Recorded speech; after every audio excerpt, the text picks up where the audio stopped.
Welcome, and thanks for joining us. My guests today are Zachary Brown, Chief Information Security Officer at the Federal Deposit Insurance Corporation, Greg Hall, Assistant Director of Information System Security and Chief Information Security Officer at the Justice Department's Executive Office for U.S. Attorneys, Patricia Jansen, Director, Cybersecurity Architecture and Capability Oversight, Office of the Deputy CIO for Cybersecurity, Department of Defense, Jamie Lynn Noble, Chief Information Security Officer at the Justice Department's Office of Justice Programs, Adam Zymed, Chief of Identity, Credential, and Access Management at the Department of Agriculture, Bill Boz, DoD Account Executive at Radiant Logic, and Frank Brigulio, Public Sector Identity Governance Strategist at SailPoint. The amount of cybersecurity threats to the government are at an all-time high and promise to continue to grow in both scope and sophistication. At the heart of agencies' missions right now is to be assured that the right person is accessing the right information at the right time for the right reason. Identity management is the organizational process for identifying, authenticating, and authorizing individuals and groups of people to have access to applications, systems, or networks by associating user rights and restrictions with established identities. The number of cybersecurity threats to government are at an all-time high and will likely propagate both in scope and complexity. Identity management is the administrative process for identifying, validating, and authorizing individuals and groups of people to be granted access to applications, systems, or networks by associating their user rights and restrictions with established identities. That's the subject of our Innovation in Government Cyber Leaders show today. The process and approaches have changed over time, from things like HSPD 12, which was more than 15 years ago. That's the subject of our Innovation and Government Cyber Leaders show today. The process and approaches have changed over time, from things like HSPD 12, which was more than 15 years ago, to PIV cards, to PKI, to ICAM, to OMB, NIST, and DHS directives and guidelines. The creation and use of policies, standards, implementation, and architecture is a constant dialogue issue, and we'll have to learn about that more today before we leave, because that's a critical issue. And we'll also find out how agencies are making progress and how industry's advancements are being applied to help them. So, to begin, let's understand where we are now in terms of how much progress is being made and what challenges the government faces in moving their priorities ahead. Patricia Jansen, let's start with you. Is there a particular case that you can cite that you have, and what are those challenges that are associated with it? We actually have several different challenges that we're trying to address. Being within the Department of Defense, we have so many different communities. So we have our retirees and dependents, and we're trying to figure out how do we make it easier for us to be able to support our retirees and our dependents and still provide two-factor authentication and secure communications. So we're putting a lot of emphasis there in one area. The second area is how do we support, as we move to the cloud, secure authentication for our business systems and for our coalition partners and our industry partners. So we're looking at different ways of how do we have enterprise authentication services and have multiple form factors that are built from our common access card, because we believe in that strong identity, but we understand not everything can use a card. And then finally, the new thing that's evolving for us as we move to artificial intelligence is how do we authenticate bots and make sure that the bots that are coming in are actually supposed to be there and are authorized to do what they're trying to do. How would you assess your progress? I think in the traditional realm, we're making progress. We just recently are starting to move out with an authentication service that will allow us to be able to automatically provision accounts and be able to manage those kind of things. And we're looking at derived credentials for mobile devices, and we're starting to look at how can we support using alternative capabilities for the consumer to industry, like the retirees, like recruits coming in and things like that, but we've got a long way to go. Okay. Over to Jamie Lynn Noble. As the perimeter expands in relation to people accessing these networks with justice and the amount of agents and applications at work in the field, how are you addressing the operational challenges that are associated with identity? So at the Office of Justice Programs, we're actually at a unique point in our modernization of our grants management system. And the modernization of this system includes, it's basically a complex system of systems, if you will, with a lot of cloud managed services that are coming together. And so part of our identity and access management solution to accompany this is looking at a cloud managed solution for identity and access management in the cloud. And so that's one of the unique challenges that we're faced with today. Now, is this a zero trust type of conversation or approach? We're not moving out with a zero trust approach just yet, but it's definitely something that we're keeping in mind and that we're setting ourselves up for once we have the proper governance in place to support a methodology like that. We'd definitely be looking into it. Okay, continuing this theme with justice, Greg Hall, continuous diagnostic monitoring.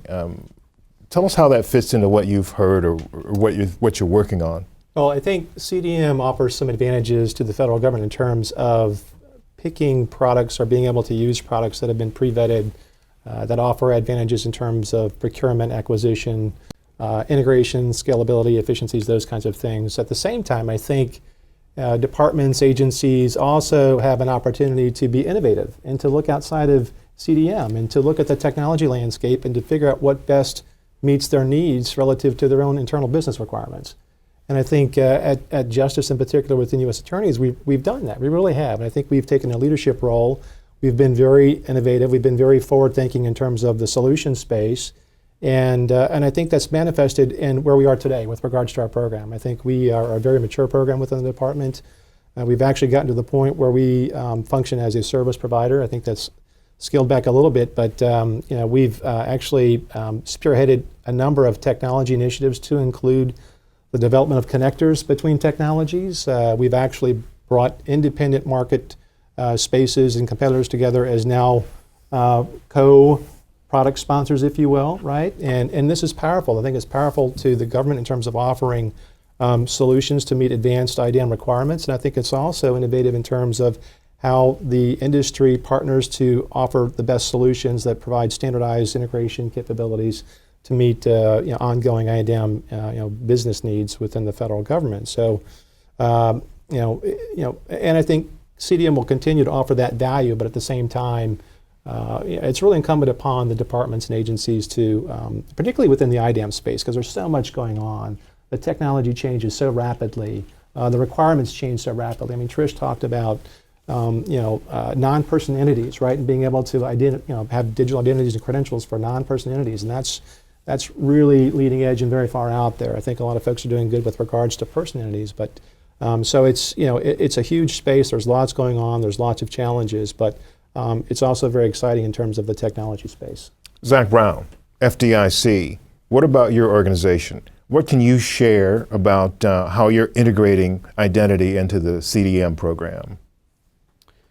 So CDM itself is a whole nother conversation, but the identity management piece, we're actually looking at the identity management separate from our CDM initiative. In that, there was a time you mentioned in the introduction that HSPD 12 was published about 15 years ago.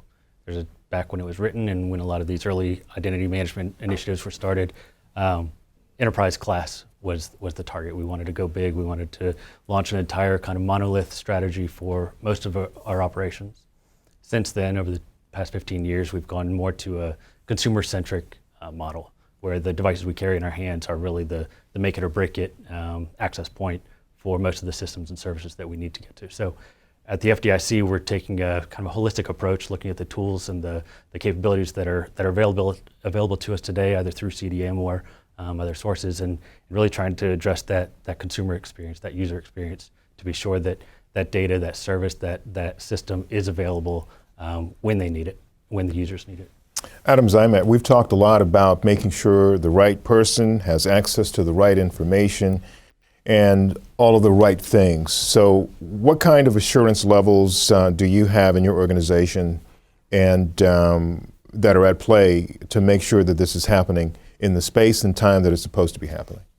You know, we have a real wide range of use cases that we have to support, all the way from very low risk citizen-facing interactions to high-risk protection of high-valued assets within the department. So what we've really tried to do is make sure that we're making the right risk-appropriate decisions for any system or application or user community.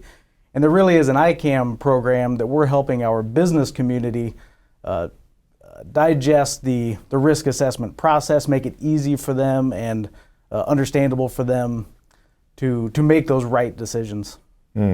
And looking at where you're going, how do you see what's your next step in terms of making sure that continues, that success continues?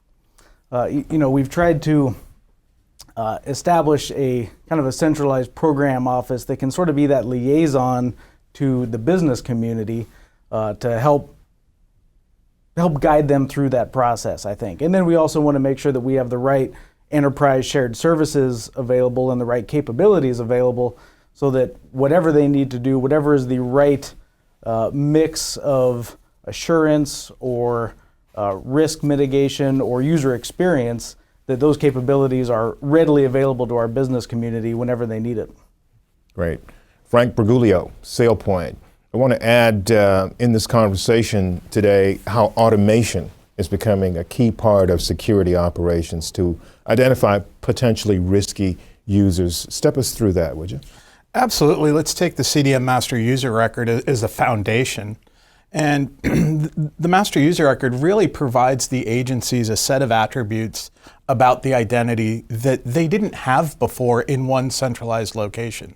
So that now they can actually use those attributes in their ICAM programs to identify roles based on job titles, based on training certification. There's a lot of attributes in there that we didn't have before, and that's where the identity governance platform fits in. So as we use this data in the ICAM automation processes, when we detect action in a SIM tool or in a logging tool, we can validate that against who should have access. Are they doing something they should be doing? So it really provides that foundation, to increase efficiencies, reduce some of the overexposure, the over-entitlement. When we look at the high value asset assessment done, many agencies have challenges answering who has access to what, how did they get that access, and really taking this data and the CDM platform, and Department of Defense is moving in this way as well. In the fire audit, over 2,400 NFRs found in the financial systems. Identity and access management is the solution of that, and I think we can all learn from those mistakes. How would you assess your government clients' response to what you're offering them and what you're doing with them, engaging with them? Because we know that the pace of change makes everything change on its own, whether we want it to or not, much faster than we would prefer. So I'm sure your clients have questions about things, even if you've just taught them something last week. There's a new threat out there tomorrow. So how are they responding to your ability to get what they need to them, and what are they asking for? Absolutely. When we look at some of the agencies that we deal with, there are very mature agencies, and there are agencies that are in the infantile state, right? They're just starting in this.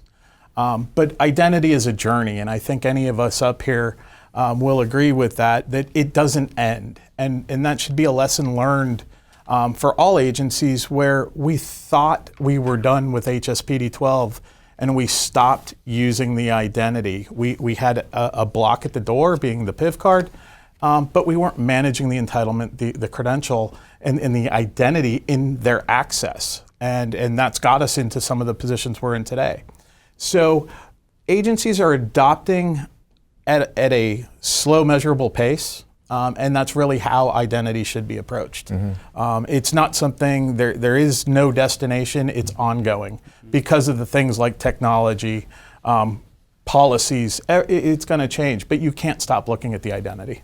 Bill Baz, what are your clients telling you they need more than anything when you speak to them about what they're facing, what you're offering them, and what the threat landscape is out there? What are they telling you that they need from you more than anything else?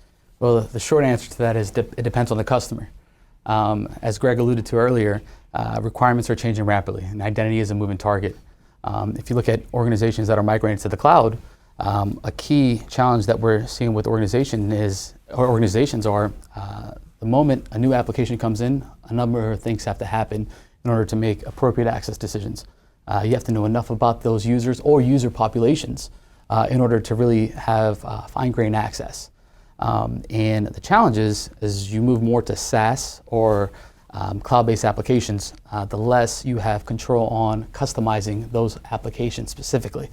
And the dilemma that we see, and Jamie kind of stated earlier, is you have systems of systems, right? And data around your various user populations aren't just an Active Directory. The more mature, from my experience supporting the federal government and the Department of Defense, is the more mature an organization is, the more you have data in other repositories. With the expansion of cloud, you have cloud directories, you have web applications, you have legacy systems like Sun1, databases, RACF, and all this data needs to kind of be aggregated, normalized, contextualized to meet the larger mission requirement. And in addition to that, you have legacy applications. These legacy applications in most cases are mission critical. So you can't just really disrupt what you have existing, because those applications will break. So how do you really honor your existing investments and enable your new initiatives? You need some kind of an abstraction layer or a loosely coupled architecture that can harness, contextualize your existing investments to meet your current initiatives while enabling your future requirements, all while aligning with OMB M1917, the National Defense Strategy, as well as the DoD Digital Modernization Strategy. I imagine for everybody that the governance process plays a big part in the construction of your identity plan. So I want to know how privileged access management gets integrated into your identity architecture plans. And Tricia, let's start with you. Well, first of all, several years ago, we decided we needed to make sure that our privileged access users were actually using secure authentication. So we made a mandate they had to use some form of smart card logon and PKI authentication, and we integrated that into a scorecard that actually gets reported to the Deputy Secretary of Defense on whether they're compliant or not. And it became very clear very quickly that many applications could not be what we call PKI enabled for smart card logon. So we've been able to evolve to using secure authentication services for those applications. And now we're starting to move out to making sure, using master user records and some of those other things, is how do we make sure a privileged user can only get to the resources they're supposed to get to and not have access to everything they might want to have, and therefore create an insider threat or loss of critical information. So I think we're trying to leverage access controls as well as securely authenticating who the privileged user is. How, from a time perspective, how much time is added to your process when you have to answer these engaging types of issues with all of your clients? Issuing the tokens has been a challenge for especially the services, given the volume of the system administrators they have and things like that. So we've looked at ways of how do we improve the issuance of alternative tokens to those users. We streamlined the process of how do we approve alternative authentication services for where alternative tokens can't work. And we're hoping as we implement things like automated account provisioning, that will make it even faster for us to be able to provision and deprovision. As the audit was mentioned before, we found there are numerous people who still have access to information and they're long since gone. And they don't need it. And they don't need it, so we need to make sure, how do we make it very quickly so you get the access when you need it, but you remove the access as soon as you don't need it. And that's something we really haven't talked about much, but Jamie Lynn, you're nodding your head over there fairly vigorously, so I know you have something you want to say. But I want to ask you about this as well, though. The need to know thing was a big problem for the U.S. government, 20 years ago. But is that still an issue now? And please expound on your thoughts to Tricia's comments. It absolutely is still a need, and it remains so, especially with the business that we conduct at the Office of Justice Programs specifically. We do business not only internally, but we do business with a lot of external stakeholders, with our citizens. As I mentioned, we're a grant-making agency, and so we have a lot of entities that come in and want to do business with OJP in a variety of different matters. So having the attributes available to us in the technology that can tell us, who they are and what kind of training they've had, specifically to either, managing a grant, being a grantee. We need to know that they've had the proper training and that they have the proper context in which they're going to be operating with our information systems. And Patricia mentioned internal governance for internal users is definitely of the utmost importance, especially if we ever want to move to a zero trust model. But for internal users, we need to make sure that they've had the proper training and that they have the proper access to the systems that they need, no matter whether they're just joining our organization or if they're moving around within our organization, moving jobs. A lot of times people come into our organization with one job, and then throughout the years they may shift to a whole nother industry within our organization, and they have a need to have access to different systems. And so we want to make sure that with each of those changes, whether they're joining or leaving or moving in the organization, that their access leaves, that they get that access removed, and that they have access to the new systems that they need to be able to do their jobs. Greg. It's interesting. I think just listening to the panel here, IDAM is a marathon. It's not a sprint. That's the reality. And the other thing is, when you try to align the federal acquisition cycle with the technology innovation, it just doesn't align too well, right? Not to mention the fact that you have to support these technologies and have people that are skilled and trained to support the IDAM platforms that you're deploying. So it's a huge challenge to align all of these things. So it really is a marathon, and I keep talking about that with my CIO and the director, and we're moving towards that direction. So it is strategic as well, and it's the right investment to make, right? It is absolutely the right investment to make, and it is the right race to run, and we have to be all in on this because there's so many pivot points off of this technology, and two of which are, privileged access management must talk to Identity Governance Administration. Identity Governance Administration must be able to leverage multi-factor authentication. All right, and by the way, there are also nexus points with insider threat, enterprise audit, and all that security intelligence that's derived from these platforms. So this is really a core platform to any business, any agency, any department, and it is strategic in nature. And it really requires a lot of deliberate planning. It really, really does. And so I would say that this is the right topic to be talking about, JJ, because of its impact across the federal government and the private sector as well. But we must look at this thing holistically, and I think someone mentioned that before. It really is that type of functional requirement. Zach, I want to go to you briefly, and Adam as well, before we leave this segment. Moving to the cloud seems, and I emphasize that word, seems to make the job of life cycle management significantly easier for IT leaders. Is that factual? Is that true? No. I didn't think so. So we've talked about governance a little bit, governance in a broader sense of what Greg said about deliberate planning. I think that really gets to the root of it. And so if you've developed your governance processes and your governance bodies around this reality of change that we're living in, we're working with more data, more systems, more connections than ever before, and there's really no end in sight in that regard. We're going to continue to expand and continue to rely on more and more external service providers.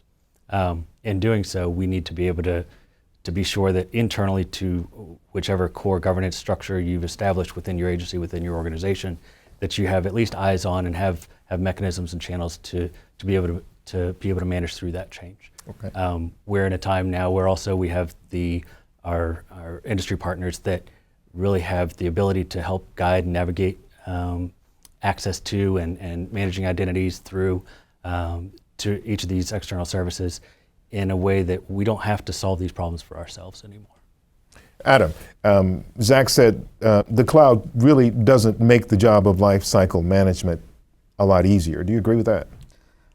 Definitely. I mean, there's a lot of added complexity when we're looking at a growing environment where more things are moving beyond the traditional perimeter. We have on-premise or private clouds, multiple IaaS providers, and SaaS applications that we're also trying to use. So that definitely can make things more complex from an identity perspective. And we've really tried to maintain centralized or a single source of truth when it comes to identity information and governance information that we can control access with and feed information to our security operations center.